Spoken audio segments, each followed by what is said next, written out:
حج کرنے کے بعد، عمرہ کرنے کے بعد اور زیادہ ڈرنا چاہیے۔ حضرت سیدنا عمر بن خطاب کی طرح ہمیں کسی کے باپ نے، کسی پیر و مرشد نے یہ نہیں کہا کہ تم مرتے ہی جنت میں چلے جاؤ گے، قبر کے سوالوں کا منکر نکیر کے جواب دے دو گے، میدان محشر میں عرش کا سایہ ملے گا، کسی نے نہیں بتایا۔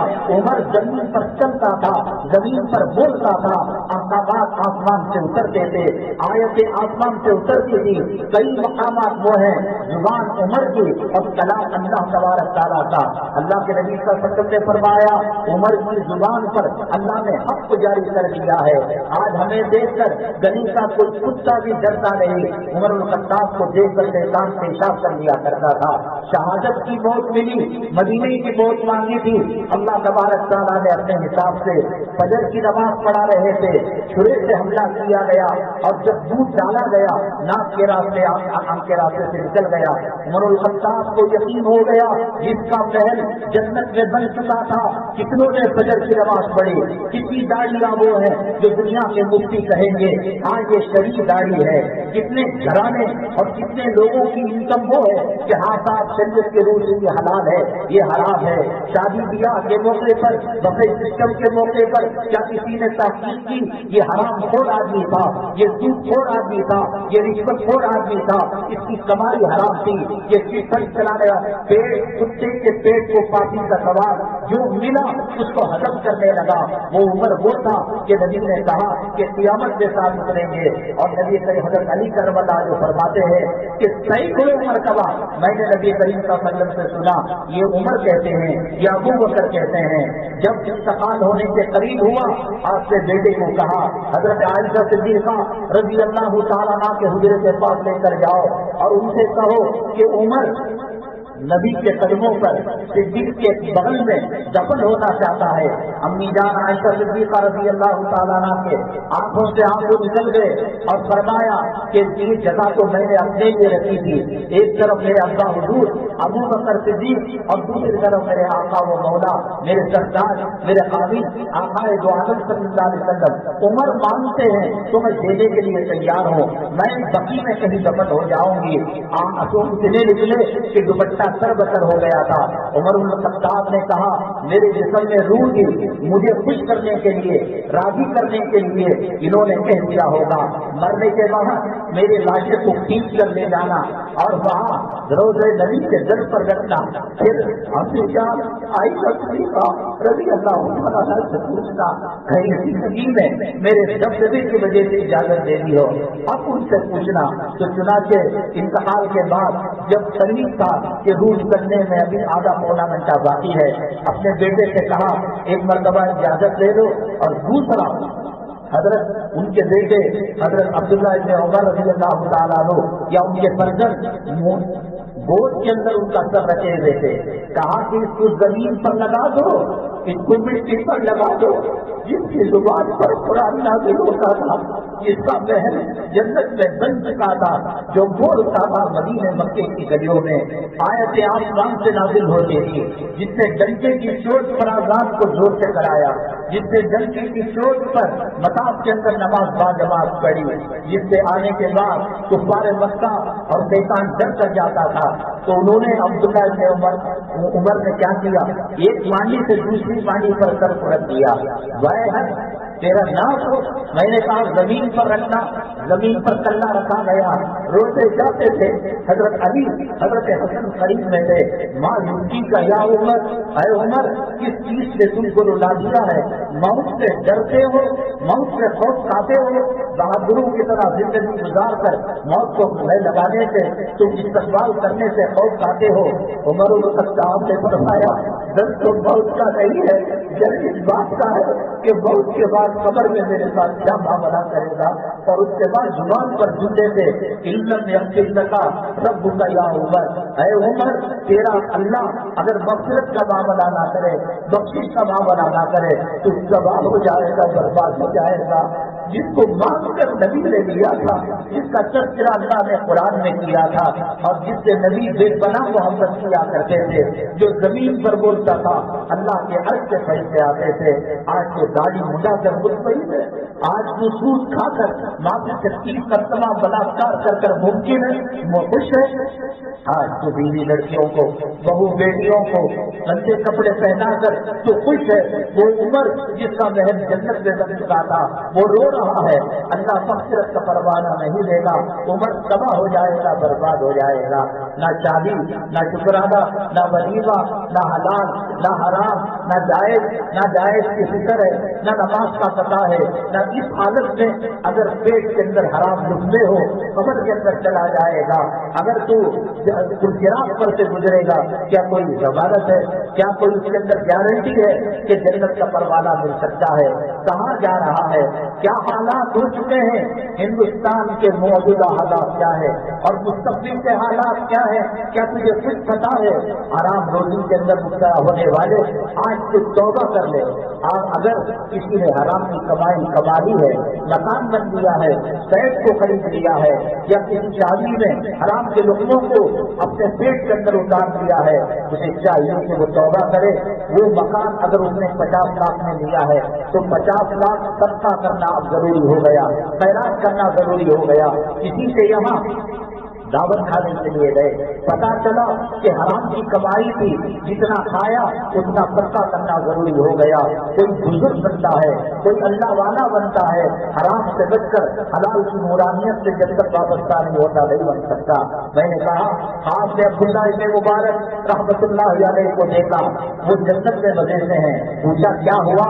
اے میرے استاد، میرے شیخ، کہا اللہ نے مغفرت کا معاملہ فرمایا، اللہ ہمارے ساتھ رحم کا معاملہ کرے، کرم کا معاملہ کرے، اللہ تجھے دکھانے کو نہ ہمارے پاس ایک سجدہ ہے، ایک تنظیم ہے، ایک روپیہ، ایک سکہ تیرے راستے میں خیرات کر کے نہیں بتا سکتے، ہر جگہ گناہ ہی گناہ ہے، مسجد میں گناہ، حرم میں گناہ، مسجد نبوی میں گناہ، ریاض الجنہ میں گناہ، نہ تیرا کعبہ ہمیں ڈرا سکا، نہ تیرا حرم مکی ہمیں ڈرا سکا، نہ جہنم کی آیتیں ہمیں ڈرا سکی۔ اے اللہ کون سی ضد آ گئی ہے ہمارے اندر، کون سی شرارت آ گئی ہے، کون سا حرام کا خون کیا کام کر رہا ہے؟ تیری بخشش کے سوا، تیری مغفرت کے سوا، تیرے فضل کے سوا، تیرے کرم کے سوا، اے اللہ جس پیغمبر کی حکومتی ہے ان کے فضیلے کے صدقے میں، ان کے جزوں کے صدقے میں تو ہمیں مغفرت کا پروانہ نہیں دے گا، ہم بخشے نہیں جائیں گے۔ اما عائشہ صدیقہ رضی اللہ تعالیٰ عنہا سے نبی کریم صلی اللہ علیہ وسلم نے فرمایا کوئی اللہ کے فضل کے بغیر مغفرت نہیں پا سکتا، کہا کہ آپ، کہا کہ میں بھی اللہ کے فضل کے بغیر مجھے بھی جنت نہیں مل سکتی۔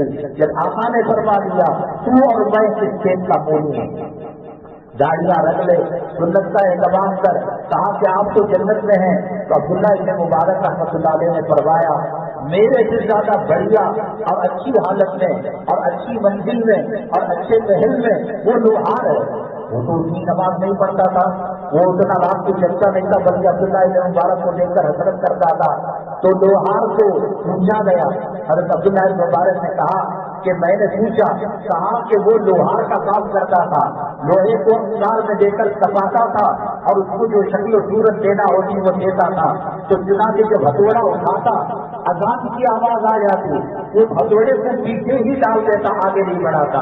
اب یہ اللہ تعالیٰ کی طرف سے بلاوا آ گیا ہے، اب میں دنیا کا کام کرنا میرے لیے حرام ہو گیا ہے، تو ان چیزوں سے نورانیت پیدا ہوتی ہے۔ دارالعلوم دیوبند کے اندر استاد تھے، بلکہ محترم یعقوب صاحب نانوتوی رحمۃ اللہ علیہ، دیوبند کے ایک گاؤں کا نام ہے، ایک گھٹیارا تھا گھاس کاٹ کر بیچنے والا، وہ روزانہ گھاس کاٹ کر بیچتا، تو 1 پیسہ گھر والوں کے لیے، 1 پیسہ صدقہ خیرات کے لیے، 1 پیسہ سال بھر جمع کر کر بزرگوں کو دعوت کے لیے۔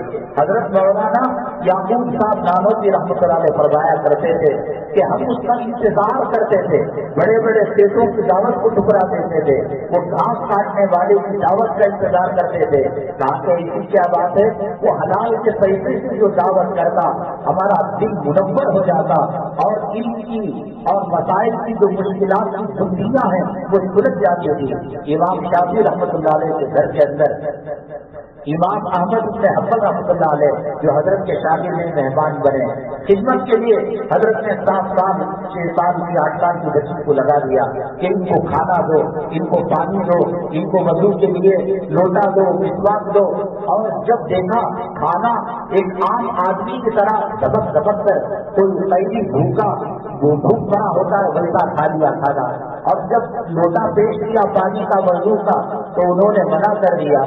تو امام شافعی رحمۃ اللہ سے بٹیا کہنے لگی حضرت آپ کا ابو جان تعریف کرتے تھے بہت بڑا اللہ والا ہے، بہت بڑا فقیر ہے، تو حضرت نے کہا کھانا کھا لیا تو مہمان ہے ہم پوچھ نہیں سکتے کیوں 10 روٹیاں کھا لی 20 روٹیاں کیوں کھا لی، سارا کباب کیوں کھا لیا، بادل کیوں الٹ دیا، یہ تو پوچھ سکتے ہیں کہ جب وضو کا پانی پیش کیا گیا تہجد کے اندر آپ بے وضو نماز کیوں پڑھے؟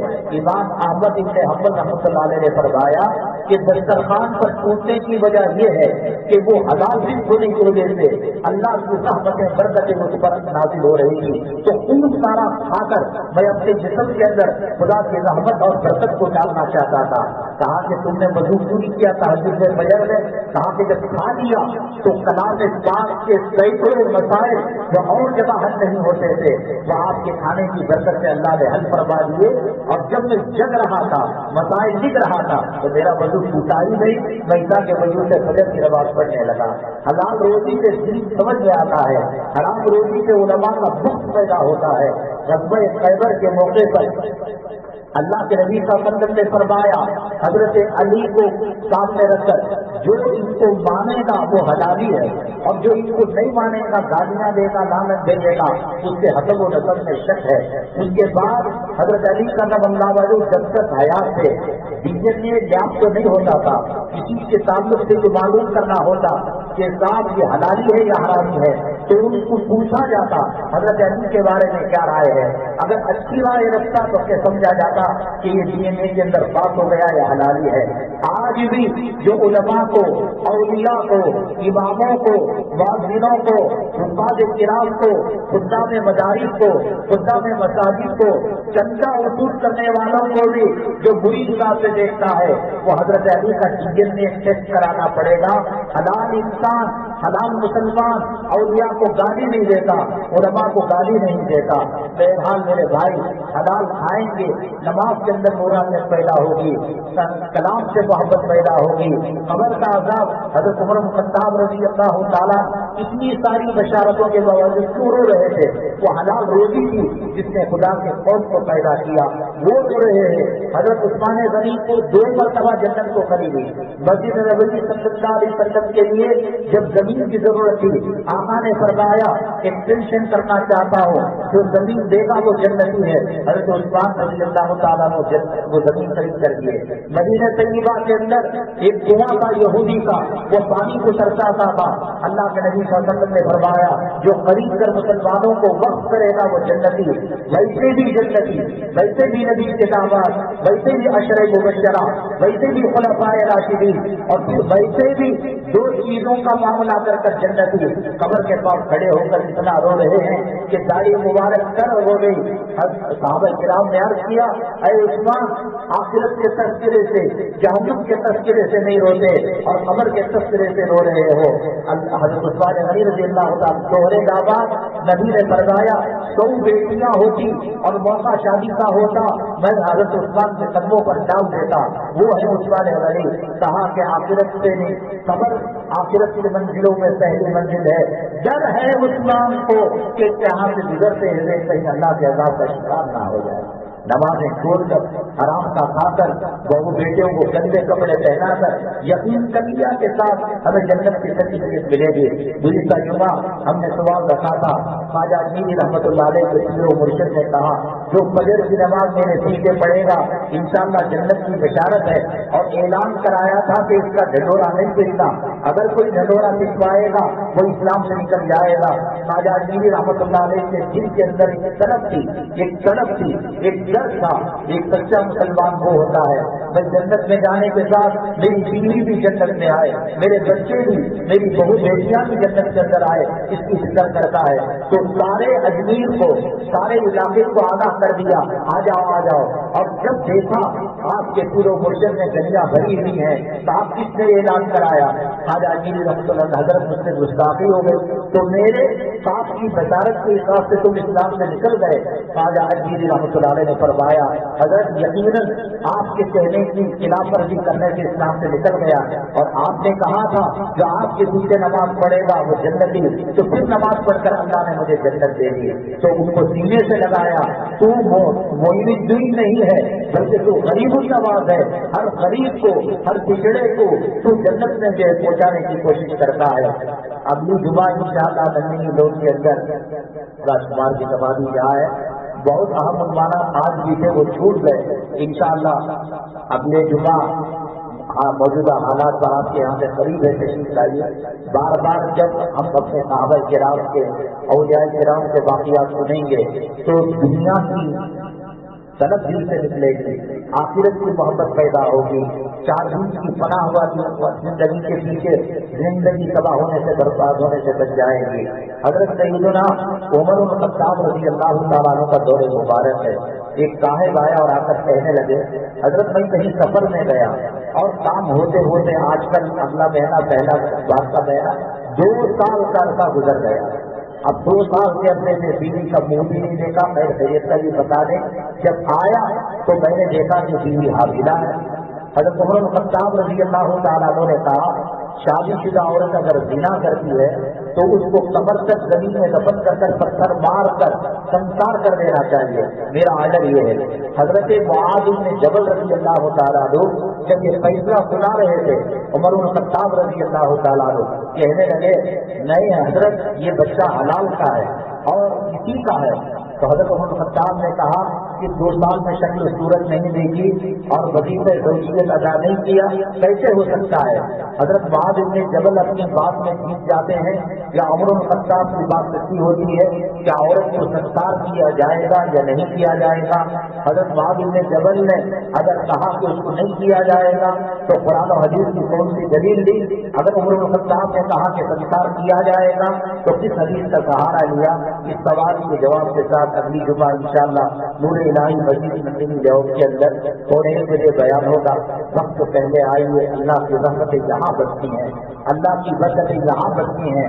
اگر ہماری ٹرین 9 بجے ہو، 8:30 بجے اسٹیشن میں رہتے ہیں، ہماری ہوائی جہاز 7 بجے ہو، 5:30 بجے ایئرپورٹ پر رہتے ہیں، سنیما 3 بجے چلنے کا ہو، 1 بجے سنیما کی قطار میں کھڑے رہتے ہیں، یا اللہ کا گھر اتنا سستا، اس کی بے عزتی مت کرو، یہ گھروں کو اجاڑ دے گا، یہ گھروں کو تباہ کر دے گا اور زندگی کی خیر و برکتوں کو ختم کر دے گا۔ آپ حضرات سے درخواست ہے کہ ایک ادارے کی امانت ہے کہ حلال ثابت عرصے گلاب شہد اور تحریر نامہ، وہ تحریر نامہ وہ ہے کہ جس گھر میں یہ رہتا ہے وہاں شاطین کا داخلہ نہیں ہوتا۔ یہ جو بازار میں صابن وغیرہ ملتے ہیں یہ ڈاؤٹ فل ہیں، اس کے اندر حرام کی چربی مل بھی سکتی ہے نہیں مل سکتی، تو اس کارخانے والوں نے صرف حلال چیزوں سے ویجیٹیرین سے انہوں نے بنایا ہے ایک ادارے کے تعاون کے لیے۔ اسی طریقے سے اجوا کھجور کی بڑی فضیلت حدیثوں میں آئی ہے اور کھجوروں میں سب سے قیمتی کھجور اجوا کھجور ہے۔ یہاں کے جو مارٹ ہیں ڈی مارٹ وغیرہ اس کے اندر 1000 چلر میں ملتا ہے، بہت کم قیمت پر برائے فروخت ہے۔